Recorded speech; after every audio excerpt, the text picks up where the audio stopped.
बाकी कंट्रीज़ के साथ तो होती रहती है, लेकिन जब भारत के साथ मुकाबला होता है तो वो जज्बात जो होते हैं वो डिफरेंट ही होते हैं। 30 सेकंड्स में ना नॉकआउट कर दिया उनको वो 30 सेकंड में। अच्छा। जी जी। ओहो। ताइक्वांडो बहुत सेफ गेम है, तो ये हमारी अल्हम्दुलिल्लाह ओलंपिक्स में भी है। मार्शल आर्ट्स के लिए कोई एज नहीं है। इवन के जब मैं ट्रेनिंग करवा रहा हूँ तो मेरे साथ पेरेंट्स और उनके बच्चे एक साथ ट्रेनिंग कर रहे हैं। अच्छा नाजरीन, वजीरिस्तान की हम बात करें तो एक ऐसी सरजमीन है जिसे दुनिया सिर्फ जंग, मसाइल और मुश्किलात के तनाजुर में ही देखती है, लेकिन हकीकत ये है कि यहाँ के नौजवान टैलेंट, हौसले और हुनर की ऐसी दास्तानें रकम कर रहे हैं जिन पर ना सिर्फ वजीरिस्तान बल्कि पूरा पाकिस्तान फख्र कर सकता है।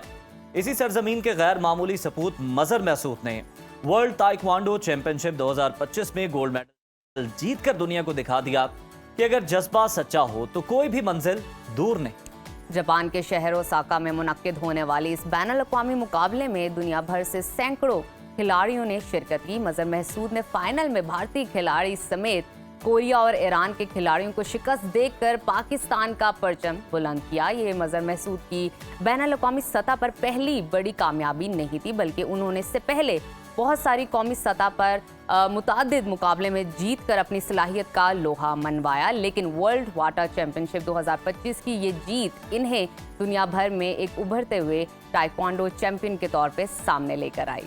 यहाँ पर आपको ये भी बताना जरूरी है कि वजीरिस्तान जैसे पसमानदा इलाके से ताल्लुक रखने वाले मजहर महसूद ने अपने महदूद वसाइल और बगैर किसी सरकारी सरपरस्ती के इस बैनुल-अक़वामी मकाम को हासिल किया। इस बात की दलील है कि हमारे कबायली इलाकों में टैलेंट की कोई कमी नहीं है। बहुत मेहनती लोग हैं, बड़े जाफिशा लोग हैं। और आइए आपकी मुलाकात करवाते हैं ताइक्वांडो चैंपियन मजहर मसूद और उनके कोच अदरीस मरवत हमारे साथ मौजूद हैं। आप दोनों को वेलकम करते हैं शो में। Thank you. मजहर, सबसे पहले तो हम आपसे गुफ्तगू का आगाज तो करेंगे, लेकिन उससे पहले हम आपको बहुत मुबारकबाद देंगे। आपकी ये कामयाबी इस तरह से भी बड़ी जो है ना, हमें लगता है कि बहुत बड़ी है कि आपने कोरिया के भी जो खिलाड़ी हैं उसको भी हरा दिया, हालांकि उनका तो नेशनल गेम है। तो ये आपने कामयाबी किस तरह से हासिल की, और फिर जब ग्रीन फ्लैग वहां पर रेज हुआ तो क्या जज्बात थे आपके? ये देखें, सबसे पहले तो मैं शुक्रिया अदा करता हूँ सुनो टीवी का। वो हमेशा स्पोर्ट्स को काफ़ी प्रमोट करते हैं और एथलीट्स को इनवाइट करते हैं when it comes to international achievement. तो इसमें ये था कि जिस तरह मेरी फाइट्स थी बाकी कंट्रीज़ के साथ तो होती रहती है, लेकिन जब भारत के साथ मुकाबला होता है तो वो जज्बात जो होते हैं वो डिफरेंट ही होते हैं। जिस तरह आपको पता होगा हमारा इवेंट जो था वो उसी टाइम पे हुआ जिस टाइम पाक भारत कशीद तो बड़ा आया होगा जी। गुस्सा आया तो वो बहुत ही ज्यादा था। टांगे बारी होंगी उड़ के टांगे जी। वो सामान जो था हमारे पास वो भी नहीं हमारा था। पानी बंद करोगे एक पंच उसना जी, हम पे हमला करोगे एक टांग उसना। वो फिर अल्हम्दुलिल्लाह 30 सेकंड्स में ना नॉकआउट कर दिया उनको वो 30 सेकंड में। जी जी। ओहो तो वो अल्हम्दुलिल्लाह फिर फतह नसीबी और सारी जरा कौम्स पे बहुत थोड़ा सा डिले करते, ठुकाई थोड़ी और ज्यादा होती तो मजा। बस ये टाइम थोड़ा था ना। तो इस अच्छा वजह मजहर, से मैं आपसे ये जानना चाहूंगी, साउथ वजीरिस्तान से आपका ताल्लुक है, तो ट्रेनिंग सेशन, सहूलियात को किस तरह डिफाइन करेंगे? उसमें कोई चैलेंजेस आए या आसानी हुई? किस तरह आपने ये सब कुछ अचीव किया? जी, हम ये था कि बचपन से ना वजीरिस्तान में मिलिट्री ऑपरेशन से पहले और ताइक्वांडो मैं बचपन से ही कर रहा हूँ। अच्छा। ब्रूस ली की मूवीज देखते थे मैं और मेरा भाई फ़हीम। तो शौक पैदा हुआ। जी, तो उसमें ना फिर वो जैसी मूवी एंड होती थी तो हम एक दूसरे को मारने लग जाते थे। तो वो भाई ने कहा आपस में ना मार, चले ना हम आपको किसी क्लब में दाखिल कर देते। अच्छा, ये आपने बड़ी अच्छी बात की कि ऑपरेशन चलते।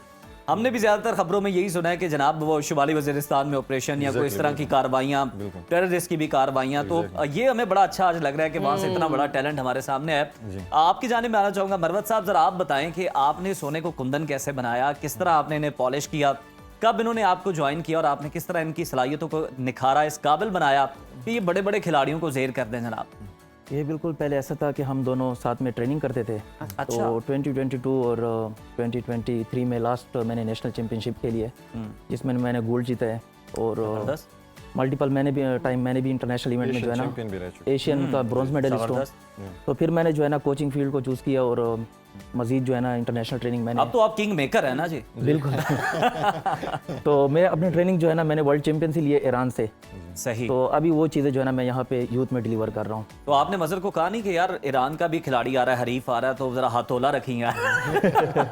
मैंने ट्रेनिंग उनसे ली हुई है। ये भी इंडिया को हरा चुके हैं ईरान में बैक इन 2023 आई सपोज। नहीं, इंडिया को तो बिल्कुल ठीक है, मैं ईरान की बात कर रहा हूँ। हम किसी और कंट्री को हराए या ना हराए, लेकिन इंडिया के साथ जो है ना हमारी रिवायती वो दुश्मनी चलती आ रही है। जी, अच्छा, जब आप खेल रहे होते हैं किसी इंडियन कॉम्पोनेंट के साथ तो क्या जज्बात होते हैं, क्या ख्यालात होते हैं, कितना जज्बा जोश होता है आपकी कारकर्दगी में? हमारा ये होता है, अगर पहली फाइट हमारी इंडिया के साथ आ जाए तो हमारे कोच होते हैं या मैं अपने एथलीट को बताता हूँ, हम उन्हें कहते हैं कि ये हमारी बस एक ही फाइट है। अच्छा, इसके बाद आप फाइट हार जाए लेकिन ये हमारे लिए गोल्ड की लेकिन फाइट ये है। इम्पोर्टेंट ये है, गोल्ड हार फाइट तो लेकिन है। ये लास्ट भी ये जीत गोल्ड फाइट है। सही। अच्छा गजल, ये बताएं कि वजीरिस्तान के नौजवानों में टैलेंट तो बड़ा है लेकिन हम देखते हैं कि वसाइल बड़े महदूद हैं, Exactly. अपॉर्चुनिटीज उस तरह से नहीं हैं। आपके ख्याल में इस खला को कैसे पुर किया जा सकता है? क्योंकि हम ये चाहते हैं, हमारे प्लेटफॉर्म से हमारी टीम की ये ख्वाहिश है, ये काविश भी हमारी है कि वहाँ से आपकी तरह के मजीद और जो टैलेंटेड नौजवान है वो सामने निकल सके ताकि वजीरिस्तान का जो पॉजिटिव चेहरा है हम वो भी दुनिया को दिखाएं।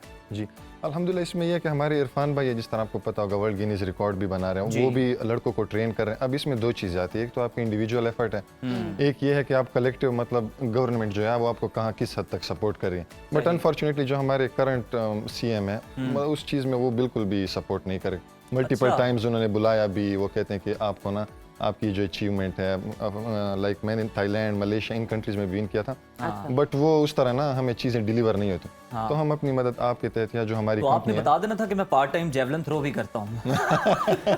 शायद बस आपकी ये कोई सुनी जाती। वो सुनते नहीं है ना, वो कहते हैं मेरे लिए थोड़ी गए। वो असल में सारा बजट एक जगह लग गया, आपके लिए बचा नहीं है यार। Very sorry. अच्छा इद्रीस, मुझे एज अ कोच बताइएगा, एज अ एक्सपर्ट बताइएगा कि मार्शल आर्ट्स में कितने एग्जाम हैं और ये कौन से नंबर पर आती है? सेकेंडली, अगर कोई स्टूडेंट, कोई नौजवान इस चीज़ में पार्टिसिपेट करना चाहता है, इस चीज़ में आगे जाना चाहता है, इसको एज अ करियर लेना चाहता है, तो कब से प्रैक्टिस स्टार्ट कर ले या ज्वाइन कर ले? यानी अगर आप समझे आपने मुझे ही ट्रेन करना है हाँ तो जी। मुझे इस तरफ इनके लेके लिए आना है, लेट किस हो तरफ चुका है। मोटिवेट। बहुत अच्छा आपने क्वेश्चन किया। लेट है लेकिन जब थोड़ा बनेगा सा। तो ग्रेट होगा। क्या बात है। मार्शल आर्ट्स के लिए कोई एज नहीं है। इवन के जहाँ पे मैं ट्रेनिंग करवा रहा हूँ तो मेरे साथ पेरेंट्स और उनके बच्चे एक साथ ट्रेनिंग कर रहे हैं। अच्छा, जी, जबरदस्त। तो हमने ऐसा एक इन्वायरमेंट उनके लिए बनाया हुआ है। सेम टाइम पे पेरेंट्स भी कर रहे हैं, उनके किड्स भी कर रहे हैं। ग्रेट। तो जिस तरह आपने पूछा है कि मार्शल आर्ट्स के कितनी काइंड्स हैं, तो मोर देन 50, मोर देन 60 भी हो सकती है। टाइक्वांडो जो है वो एक ओलंपिक स्पोर्ट्स है। तो इस वक्त पाकिस्तान में क्रिकेट के बाद सबसे ज़्यादा टाइक्वांडो को अभी प्रमोट किया जा रहा है। हमारे इंटरनेशनल इवेंट्स भी हो रहे हैं यहाँ पे, और स्पेशली ये स्कूल एज के लिए जो है ना, किड्स के लिए बहुत बेहतरीन स्पोर्ट्स है। अच्छा इदरीस, बच्चों में खास तौर पे हम confidence बात कर build रहे होता थे है। कि खास तौर पे बच्चियों की हम बात कर रहे थे कि सेल्फ डिफेंस के लिए आपने बताया कि बहुत ज़्यादा बच्चियाँ जो है आपके पास आती हैं, पेरेंट्स आते हैं, ये कितना ज़रूरी है, कितना इंपॉर्टेंट है उन्हें ये सिखाना? जिस तरह से अभी हालात चल रहे हैं, आपको पता ही है कि फीमेल हरासमेंट हवाले से तो काफ़ी जो है ना लड़कियों का रुझान है अभी हमारे मार्शल आर्ट्स सेंटर में, और काफ़ी को हमने ट्रेन भी किया। इवन के एक हमारे पास लेडीज़ हैं, उनका बेटा भी ब्लैक बेल्ट है और वो खुद इस एज में ब्लैक बेल्ट हो गई हैं, जिनकी सर्टिफिकेशन हमने कोरिया से करवाई है। ज़बरदस्त जी। अच्छा मज़र, आपको जो लोग देख रहे हैं, जो लोग आपसे इंस्पायर हो रहे हैं, आपकी स्टोरी सुन रहे हैं, आपकी कामयाबी देख रहे हैं और इतनी मेहनत के बाद जो आपने अचीव किया है, क्या उनको रिकमेंडेशन, क्या मशवरा देना चाहेंगे अपने करियर के हवाले से? जी मैं ये कहना चाहूँगा कि हमारी जो गेम है ना, इसमें काफ़ी सारे मिथ्स हैं ना कि यार आप कॉम्बैट गेम्स में जाओगे तो आपका मुंह टूट जाएगा या ये हो जाएगा अच्छा। वो। तो ये मैं कहना चाहूँगा ये जस्ट मिथ्स है ना। आप जब जी ताइक्वांडो बहुत सेफ गेम है, अगर ये सेफ ना होती तो ओलंपिक्स में ना होती ना। ठीक है। ये कि हमारी दो बॉडीज हैं, एक ITF है इंटरनेशनल ताइक्वांडो फेडरेशन, एक WTF है वर्ल्ड ताइक्वांडो फेडरेशन। तो ये हमारी अल्हम्दुलिल्लाह ओलंपिक्स में भी है। तो लोग इस चीज़ पे ना जाए। आप जब आप कोई ऑब्जेक्टिव आपका गोल होगा तो लोग कहेंगे कि यार इसकी तरफ ना जाएं, इसमें ये रुकावटें हैं। हम भी इसी फेज से गुजर के हैं, लेकिन अल्हम्दुलिल्लाह ये कि हम उन बातों में नहीं। अब हमारी जो एजुकेशन है अच्छा वो भी मतलब ये scholarship की बताइएगा base मुझे कि जिस तरह से आप माशाल्लाह आला तालीम याफ्ता भी हैं और मुझे ये भी आप सुनने को मिला कि आप बड़ी अच्छी जॉब भी कर रहे हैं, जी। तो फिर आप अपना ये पैशन किस तरह से लेकर चल रहे हैं? ट्रेनिंग को कितना टाइम देते हैं और कौन सा वक्त होता है आपका ट्रेनिंग करने का? इसमें ये ऐड करना चाहूँगा, अल्हम्दुलिल्लाह जो हमारी कंपनी है वो काफ़ी सपोर्टिव है। हमारे जो CEO हैं नवीद फाजिल साहब, COO हैं अजहर साहब, और प्लांट हेड है हमारे दिल साहब, उन्होंने मुझे फ्लेक्सिबिलिटी दी हुई है। फ्लेक्सिबल आवर्स है ना मेरे, मतलब सुबह मैं ट्रेनिंग करता हूँ तो 9 बजे तक मैं ऑफिस चला जाता हूँ। जबरदस्त। उसके बाद 2 घंटे मुझे इवनिंग में भी देते हैं, और वो कहते हैं कि जो बाद में आपने रात को जो करनी तो 5 बजे के बाद आप वो कर लिया करें। लाइक वो काफ़ी सपोर्टिव है इस चीज़ में। बिल्कुल ठीक है, जबरदस्त। होना तो हम तो चाहिए। उन्हें ये कहेंगे कि मजीद रिलैक्सेशन दें आप ताकि ये मजीद कामयाबी हासिल करें, पाकिस्तान का नाम रोशन करें, क्योंकि आप इंटरनेशनल लेवल पे पाकिस्तान का नाम रोशन करें। आप भी पाकिस्तान के हीरो हैं। आप दोनों का बहुत शुक्रिया अदा करते हैं, क्योंकि आप किंग मेकर हैं और आप और साथ ही कहा साथ जाए इनकी king हैं। कामयाबी बड़ी मानी रखती है ना। देखें इन्होंने तब कामयाबी हासिल की जब पाकिस्तान जो है वो इंडिया के खिलाफ फतह हासिल कर रहा था। Exactly, time situation हिकमत अमली बहुत बना matter के करता तो है। इन्होंने भी जनाब खेल के मैदान पे, खेल के महाज पर भी कामयाबी हासिल की है। तो ये इसलिए बहुत ज्यादा मुबारकबाद के मुस्तहिक है। Once again thank you so much for Thank you so coming, much. Joining us.